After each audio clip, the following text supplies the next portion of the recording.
With record numbers at Soul Festival, law enforcement officials say the crowds progressively got worse. Last night, people crammed into the county commission meeting, and even though we were told the meeting would address some of the problems, apparently the biggest concern was the budget for the police presence at the festival. News 4's Bayla Walker joins us live from our newsroom. So, Bayla, what can you tell us? Yeah, Kinsley, the Holmes County Sheriff spoke at the stand about going over budget. He said because they did not receive full payments from the promoter, they're likely to be in the red.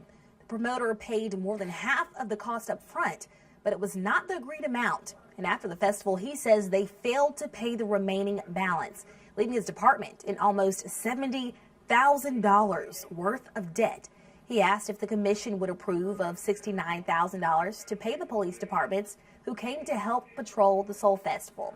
Now, Sheriff Tate also asked if Holmes County commissioners would approve the motion to take legal action against the promoter of the festival as well. Holmes County commissioners approved both motions in a unanimous vote. Kinsley?